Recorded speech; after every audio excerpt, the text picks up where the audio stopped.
What's up, everybody? Welcome to another episode of Evolving with Edgar. I am your host, Edgar Martin Jr. Welcome back.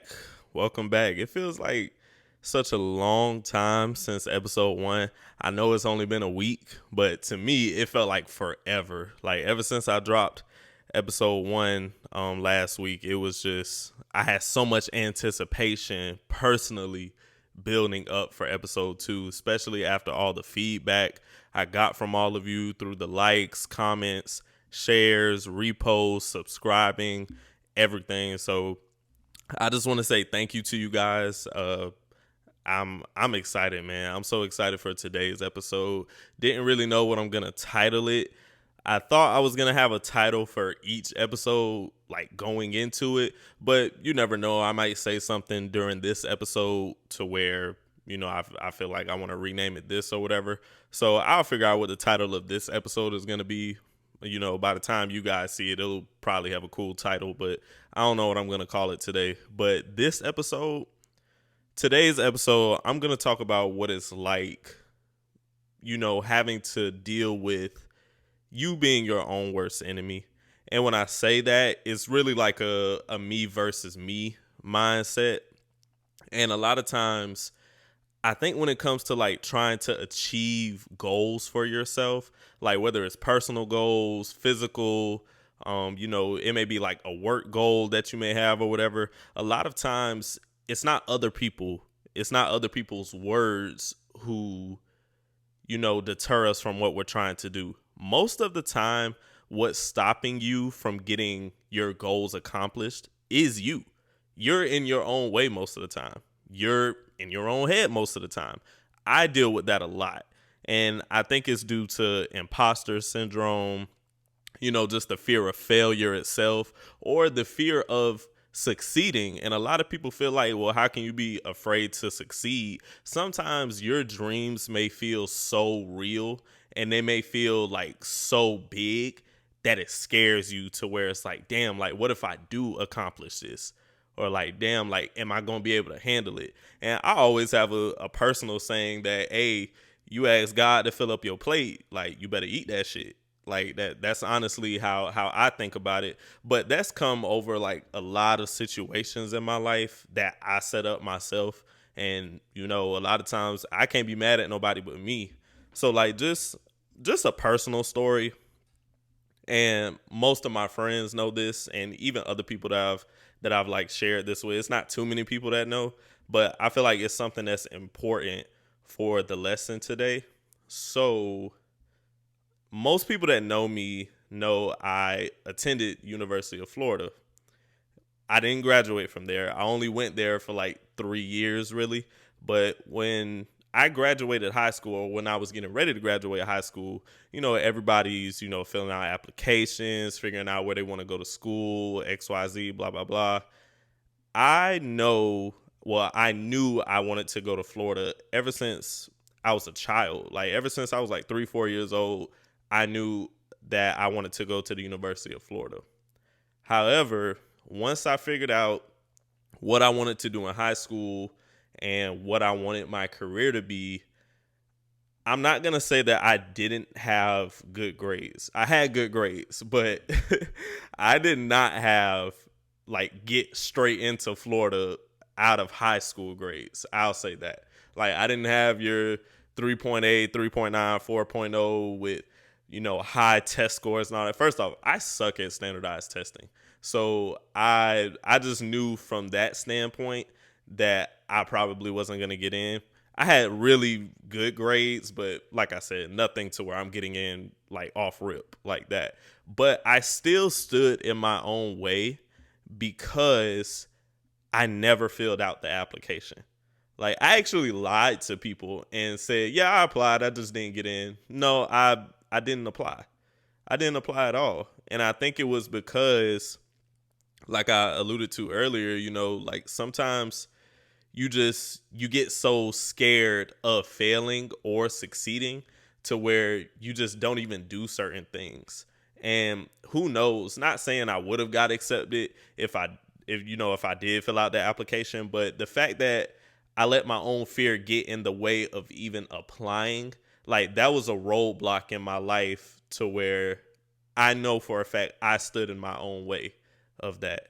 And there's been other times where, I should have, you know, networked with certain people or, going to certain events or whatever, but I didn't go or didn't talk to certain people because I had like a real timid mindset of like,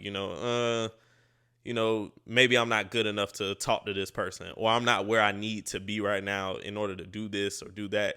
And the amount of times I've sold myself short, like it's crazy, man. But as I've gotten older and as I've gone through experiences, like I really have found out that a lot of times I got in my own way.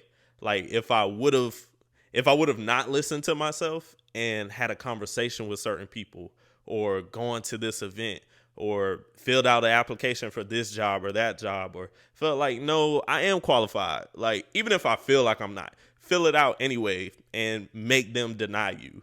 If I would have had that mindset, I'd probably be in a different space right now, whether it be academically or like work wise or whatever. But that's some of my experiences. I'm sure anybody, who's been through something similar, they can give you a story just like that of where, yeah, they had this opportunity, but they let themselves get in their own head.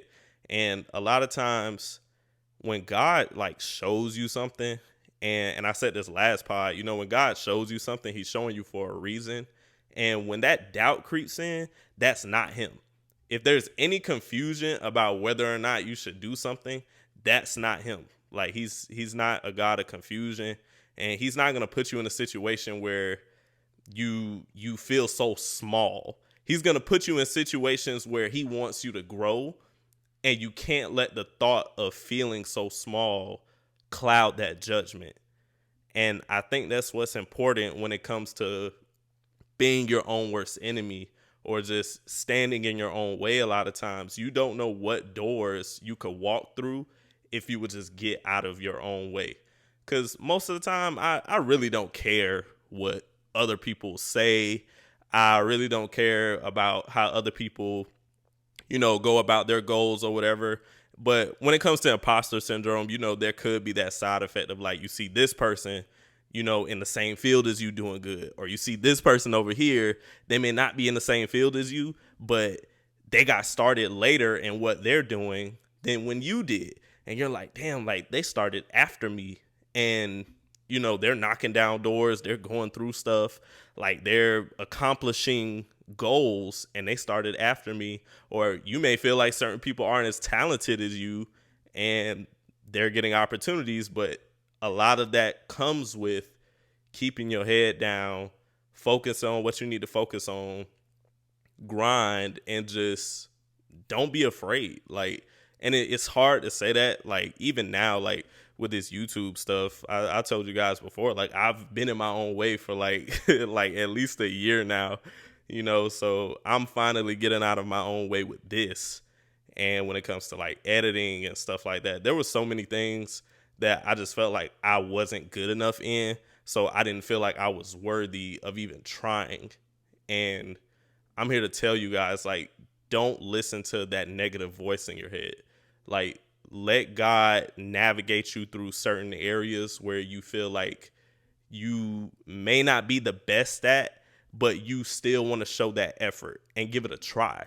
Like, you never know. It could lead you through something that you didn't even think you would go through and accomplish something that you never thought you would accomplish. And that's the main thing when it comes to being in your own way. Just knock down that fear of failure. Knock down that fear of, I don't know what it's going to look like. Because if you knew exactly what was going to happen, it would take away all motivation. It would take away all drive to accomplish that feat. So when it comes to being in your own way, like, just tap yourself on the shoulder, knock yourself out the way. Whatever you look like, looking at that man in the mirror or that woman in the mirror, like, tell yourself, get out of my way. Like, tell yourself to get out of my way, basically. That's the main thing that I would say. And when it just comes to achieving your goals, man, it's it has to be something bigger than you. It has to be something than what the next step is. If you're not thinking further than just the next step, then you're not really going to know what you're going towards. Obviously, it's one day at a time, one step at a time, but knowing what you want the grand scheme of things to be, knowing what you want the big picture to be, it'll help you define those little steps to where you don't feel like you're facing this giant every day. You know, and it's vice versa. You can't have the big picture but not have any steps towards the big picture. They go hand in hand. So having the big picture just helps you understand where you hope the end goal of all of this will be.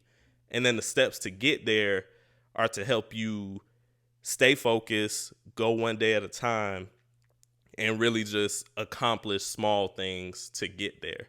And getting out of your own way is the best thing to do that. Like, who cares what other people say? F what other people say. We're in a time now on social media where everybody thinks everything is lame. Everybody thinks everything sucks. Everybody just hates on everything. Do what you do, because whether they hate you or they love you, if they watching you, if they gotta pay you or whatever, like you're winning at the end of the day. If they have to pay attention to you, you're winning at the end of the day. And I think that's worth something. So that's my take on getting out of your own way. It was something that stuck out to me personally, especially with my Florida journey. Like right now I'm at USF. So, and I graduate at the end of the year. So I'm asking y'all to hold me accountable, because the last couple years I was supposed to graduate at the end of the year.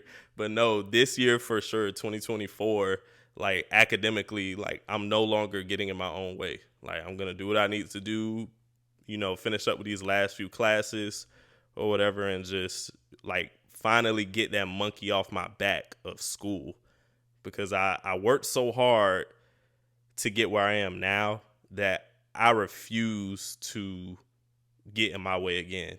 And I have such a weight lifted off of me. Like ever since I started this podcast, a weight has been lifted off of me that I didn't even know was like sitting on me like that.